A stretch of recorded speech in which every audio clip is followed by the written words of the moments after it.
Hello and welcome to Peaceful Rebellion, you beautiful people. Today I'm here with another beautiful person, which is my wife, Cynthia. Hello, Cynthia. Hello. And we're going to talk today about, we'll talk with Cynthia and get her opinion on where we are, what's happening, what has happened, because Cynthia's we've been through this together over the last 3 years, and whatever I talk to Cynthia about, and she has her own opinions on things. Okay, so we'll talk all about it in the second part.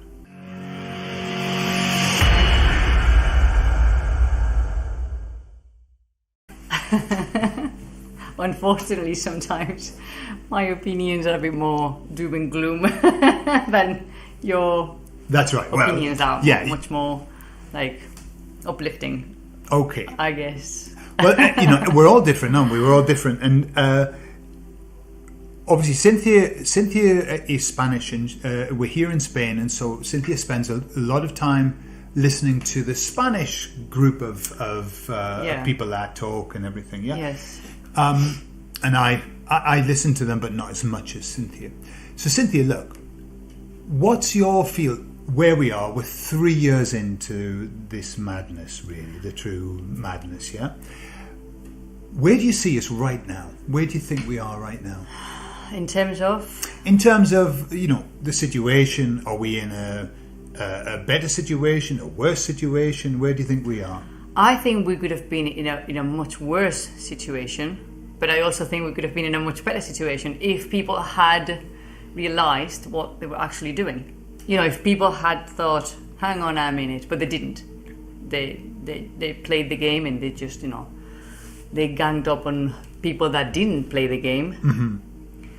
So thanks to those people, we're not in a much better situation. And I'm saying thanks to those people because I don't think, I know the government and people above the government and above that, they have the control. But we are the ones who decide, ultimately, if something goes or doesn't go. You know what I mean? Sure. So we could all say no. And then that's it. Then what are they going to do? Exactly. Exactly. But we didn't. We didn't do that. Mm-hmm. Yeah. But I also think that it could have been much worse. Because there were some people that did rebel against all of that, or maybe not like rebelling in the sense of I'm going against it, but that hesitated or had some doubts about it and expressed it. And thanks to those people, we are in a better situation than the one that we could have been without them. Absolutely. I think. Absolutely. There's a couple of things that you said that bring things to mind.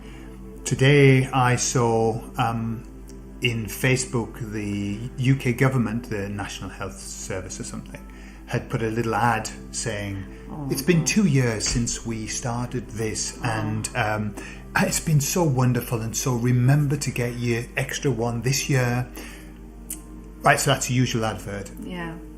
The comments underneath that advert, and I'm talking about 99.9% of those comments were all, just calling them out, talking about people saying, well, I was damaged, and it just went on and on. It was really heartening because Facebook's always been kind of like, Yes, you can't really say much. And they were hammered. There was only one comment that they said, well, thanks to that, I'm still alive. And, that comment had about 7 million other comments of people saying, wait a minute. So that was really nice. The other thing that you said, that it could have been better if we had done something. Yes. Yeah. What I've seen, and the pattern, I don't know what you think. For example, if you look at the situation that was in China recently, where finally, they just had enough, and they took to the streets, and instantly they just took away the restrictions. Yes. There's zero COVID, just took it away. And it's happened, we've seen it here lots of times where people say no, and then it just disappears, doesn't it? Yeah. It's incredible. But for that to disappear, it has to be a majority of people. Yeah. Because if not, then they just go for you. They just isolate you more. Yeah.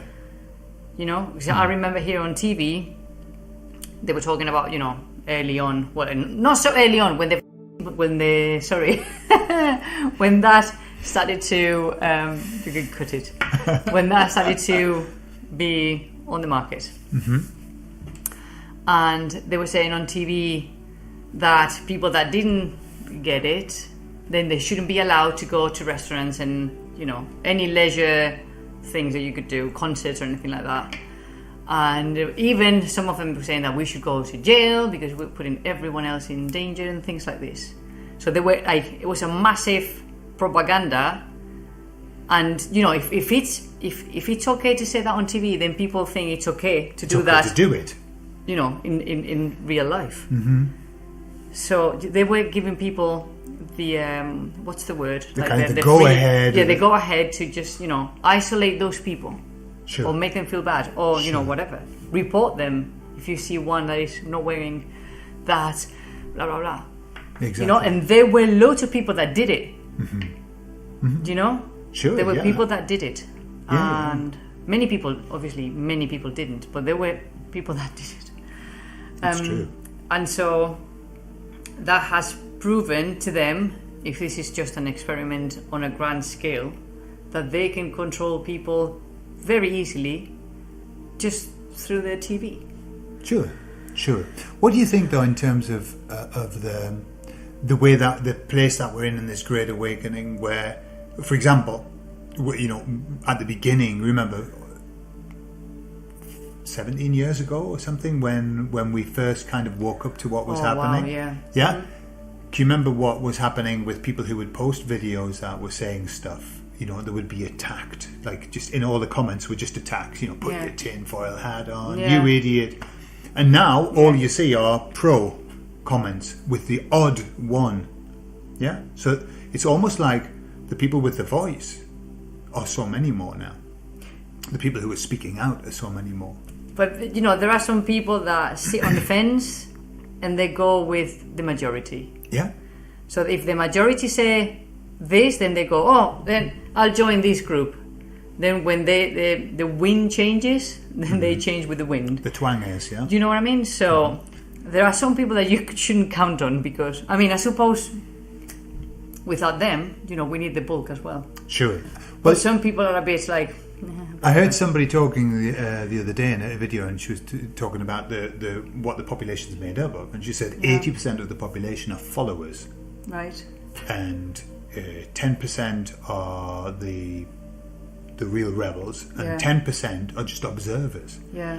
So it's kind of like, so we've got this 80% bulk which will follow the loudest voice, which is that's what they know. That's why they've been given. Yeah. They took away our voice, didn't they?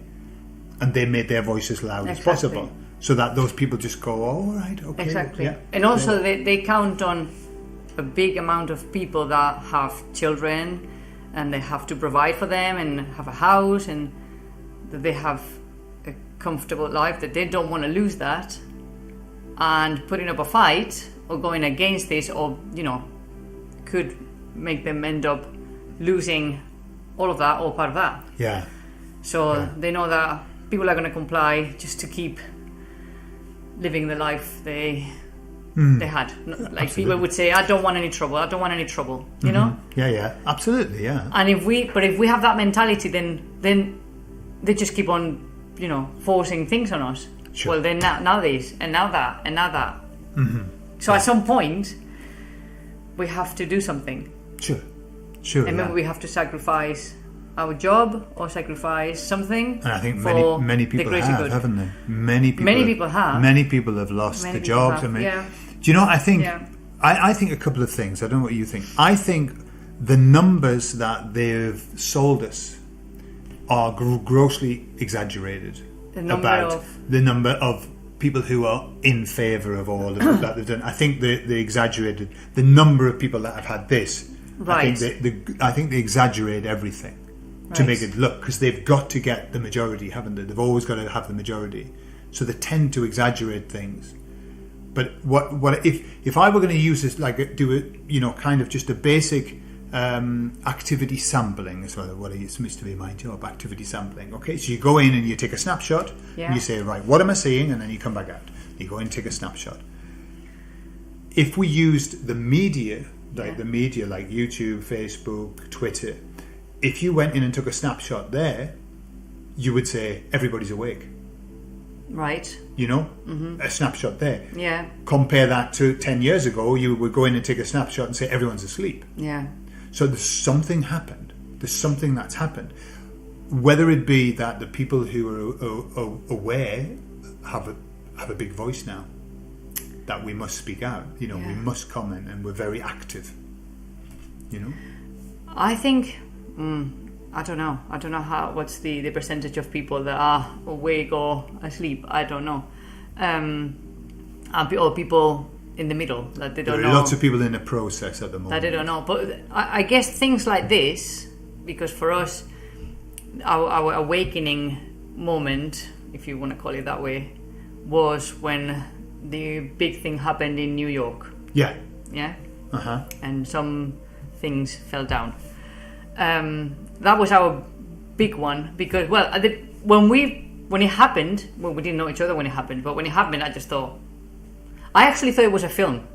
Right. And I saw it on TV on there. I thought it was a film. Very intuitive, Yeah, my parents said, because it was like about 3 in the afternoon. And then it was actually the news, and I thought it was a new film.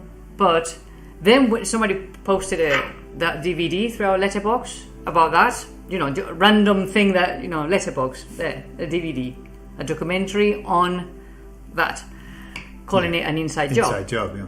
And we watched it. It was a 4-hour documentary, and it was like, at the beginning you just can't believe it. You don't want to believe it either. So I guess, you know, this is another time for other people to go, I can't believe it. You know, sometimes it's easier to not believe it.